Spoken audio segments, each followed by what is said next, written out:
بسم الله الرحمن الرحيم الحمد لله رب العالمين والصلاة والسلام على سيدنا ومولانا محمد وعلى آله وأصحابه وأزواجه وذريته أجمعين. اللهم ربنا أرنا الحق حقا وارزقنا اتباعه وأرنا الباطل باطلا وارزقنا اجتنابه. اللهم أرنا حقائق الأشياء كما هي. ربنا زدنا علما وعملا وإخلاصا يا رب العالمين. أكبر الله. اللهم انصر أولياءك في غزة وفي لبنان وفي اليمن وفي العراق وفي إيران وفي مشارق الأرض ومغاربها. اللهم انصرهم على عدوك وعدوهم إنك على كل شيء قدير. اللهم فرج عنا وعن عبادك في غزة وفي لبنان وفي اليمن وفي مشارق الأرض ومغاربها. اللهم نفس كربنا وكربنا وثبت أقدامنا وأقدامهم والطف بنا وبهم يا أرحم الراحمين يا رب العالمين.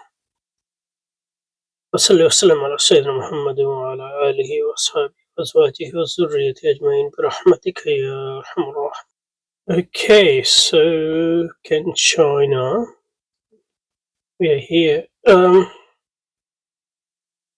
Can such a state, the state described above which we looked at it, a state which has active role in investing, a state which managed the economy through planning, a state which had a huge proportion active investment within economy, etc. Can such a state and other thing, can such a state aspire to achieve hegemonic status? And by hegemonic we mean, in the sense we described last time, the hegemon of the capital in general. Within global capitalist order. One broadly similar state, Bismarck's Germany, tried to achieve such a goal. Bismarck Germany tried to achieve global hegemonic status and was defeated by America. In my view, it is unlikely that China will embrace similar ambitions. For China does not need living space as against Bismarck's Germany. China is a huge country.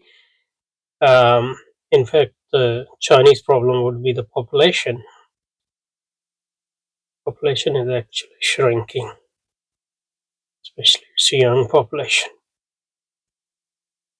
Obviously, in relative terms, in my view, it is unlikely that China will embrace similar ambitions, for China does not need the living space access to which determined Germany's political strategy during 1871 and 1944. Moreover, the difference in the military capacity of China and the United States is so large. That I said was this must not be accurate at this time, because this was written in 2009. That means 2010 and 20 and 24, so 15 years ago. So I think the gap is still there, but I think China is catching up very quickly. And China, according to some experts at least, China can now be regarded as a peer competitor. And this is the question is whether China can maintain this status in the long run, the status of the peer competitor of the United States. And I think that will largely depend on its economic growth, if it can sustain the economic growth for the next 10 years, for example. So, moreover, the difference so there are two reasons here. China doesn't need living space, and the second, China militaristically way behind, at least was way behind, America, which doesn't seem to be true at this point. So I think the second point should be amended amended to say that it will depend on whether China can keep up its current growth for next 20 years, for example. So, moreover, the difference in the military capacity of China and the United States is so large that contesting US global hegemony militaristically is currently unlikely to be seen as a realistic policy objective by Communist China. Crucial to understanding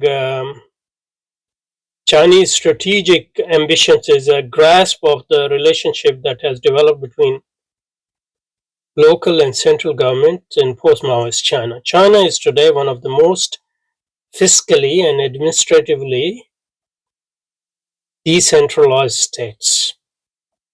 Fiscally and administratively decentralized. I mean, it is centralized, but at the same time decentralized in the sense that central government does everything through local governments and local party structure. Decentralized state within global capitalist order. The executive authority of local governments tiers has expanded enormously since the 1979. What was the significance of 1979? States' role involves a deliberate and planned shift of executive authority to local governments. Deliberate and planned shift to executive to local government tiers, which are seen as the principal executors rather of public development policy. Okay. However, this expansion of the executive authority of local government has not weakened the central state institution,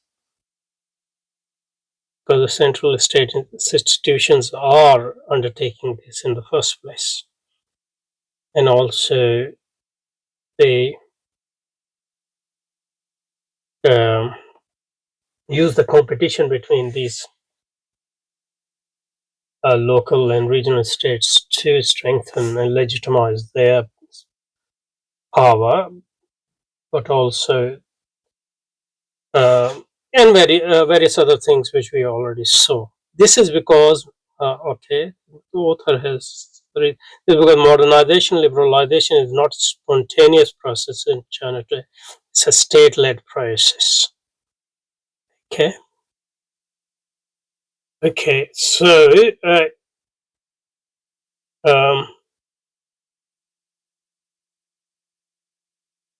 however, the expansion of the executive authority of local government has not weakened the central state institution.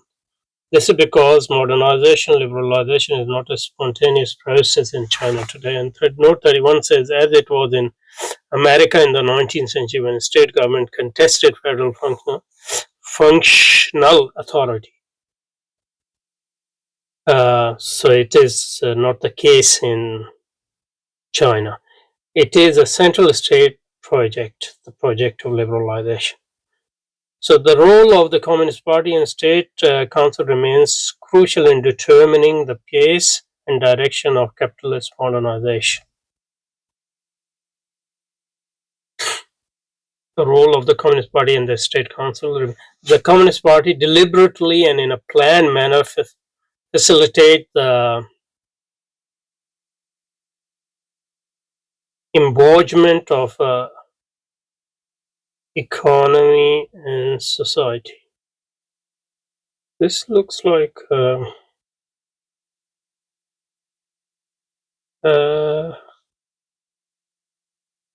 typo. I think it must be the Communist Party deliberately and in a planned manner facilitate the embodiment of economy and society, like the same thing, a liberal,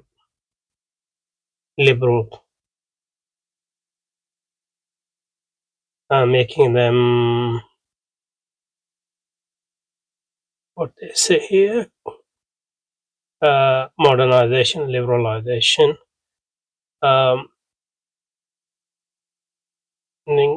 turning economy and economy to turning economy and society into a capitalist society. That's what bourgeois to making it um, bourgeois. So the word from that, I think it comes from French. So the word is embauches, embauchement, embauchement. I think it's spelled like so so, and then you write bourgeois, yeah, and SMENT. So it would be pronounced like bourgeoisement, at the French. Bourgeoisement, bourgeoisement, to make it into a bourgeois society. So this is the word, not wasn't sure what word it was. So the Communist Party deliberately and in a planned manner facilitates the bourgeoisement of economy and society. Yeah. So it is the Communist Party deliberately trying to make society in a planned fashion a capitalist economy and society without turning it fully into a liberal society, but it to making it liberal without fully turning into a liberal capitalist society. So, as noted above, since 2002, businessmen have been admitted in the party. So that's bourgeois. This is bourgeois, bourgeoism. Businesses have been admitted into the party, and the rank of Chinese billionaires have been swelled by ex-bureaucrats exploiting linked with the local and central party and state apparatuses. Both local and central government state sector have extensive links with multinationals and factional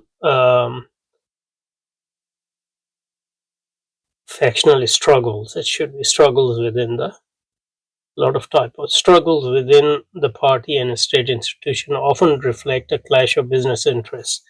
So it is the project of the Communist Party, Central Communist Party, and the central state to turn Chinese society and economy into a bourgeois society in a planned manner, in a moderate way, without abandoning the state level planning, etc. And decentralization is the project of the central state government, and that's why it doesn't weaken actually the central state government, because otherwise decentralization, for example localization, which goes with globalization, localization and globalization, or localization through globalization actually results in the weakening of the third world, central states. So, but localization in China, because it is carried out by the state itself, does not result in that. Okay, so why was that?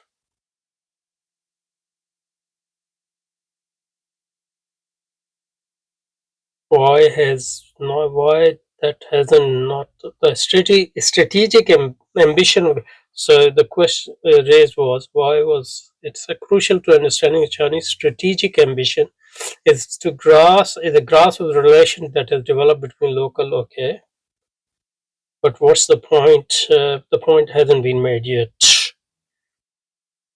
Okay, So the Communist Party now represents the bourgeois. Communist Party is not Communist Party itself represents the business interests or capitalist interests. And like Bismarck's Germany, China has become a dictatorship of the bourgeois. So that goes back to where we started here. China is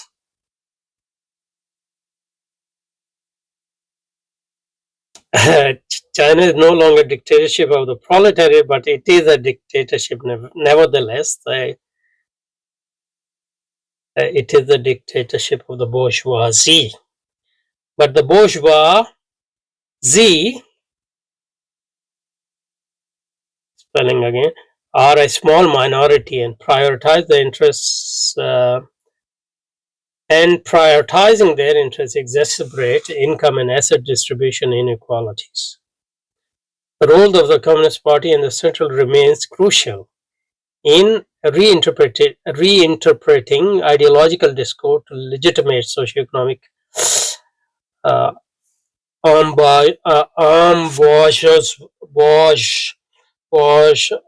bourgeoisement. No. Bourgeois, not just bourgeois, bourgeoisement, something like that. And the distributional inequality. So the project of China is the dictatorship of the bourgeoisie, but the role of Communist Party remains in the sense that it reinterprets the dictatorship of the bourgeoisie as necessary for Marxist revolution, I guess, and it produces a discourse to legitimate socio-economic bourgeoism and distributional inequality. So it reinterprets and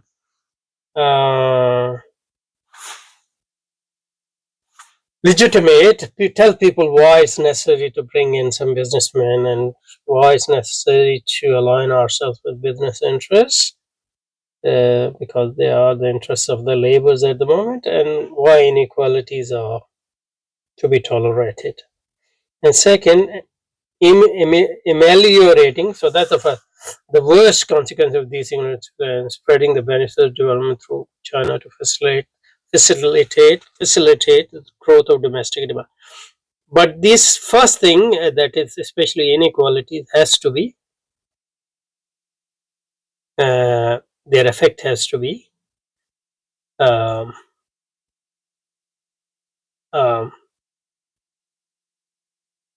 so their effects has to be what's the word I'm looking for? Their effect has to be their worst effect has to be reduced or reacted to or through support programs, redistributions through sort of social democracy, and also to facilitate growth of domestic demand, because if people don't have money, how they're going to spend and how they're going to be a growth. Okay, so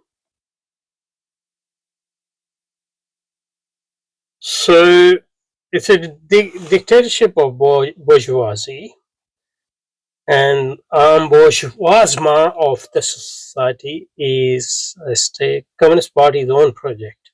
They think that China can't modernize without including business interests or acting according to business interests. But the negative effect of the business interest has to be, at least partially, negated through support programs, and they're in the interest of business anyway, because there's no effective demand, that business will suffer as well. Okay. The continued need for central state policy dominance has been widely recognized throughout China. China has been a unified state since 221 BC, when Qin dynasty put an end to warring states era. This period and the preceding one, when China was divided into several independent states, is widely regarded as a disastrous in Chinese history. When China was divided into several independent states and is widely regarded as disastrous in China as a period of the warlords, should be one word, characterizing the later years of the Qin dynasty, and the period of nationalist rule.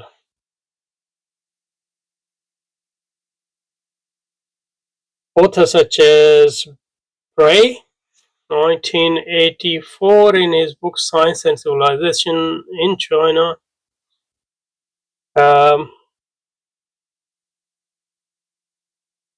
particularly stressed the adverse impact of the decline of local trade, which accompanied a state structure fragmentation in China. Self-government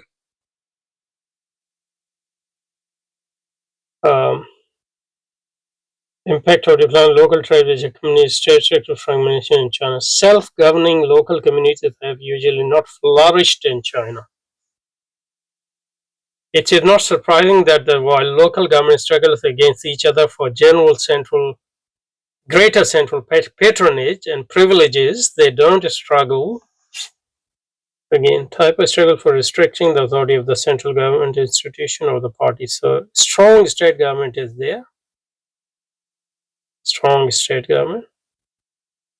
To decentralization can exist with that because that's state's own project, and the purpose of strong state and communist party is to bourgeoisie,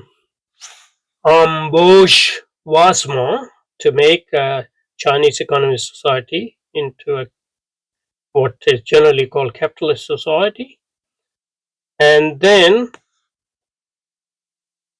to make sure that it creates a discourse which explains why business interests and their propagation is necessary and why it is not against Marxism, I guess, and also to counteract the negative effect of bourgeoisie, the negative effect of bourgeoisie, which always happen through social welfare programs, which are also in the interests of bourgeoisies. In this sense, Chinese Communist Party no longer is the dictatorship of the proletariat. It is actually the dictatorship of the bourgeoisie. Okay, last bit is left, so probably we'll take one more session to finish it. سبحانك اللهم وبحمدك نشهد أن لا إله إلا أنت نستغفرك ونتوب إليك وصلي وسلم على سيدنا محمد وعلى آله وصحبه وأزواجه وذريته أجمعين برحمتك.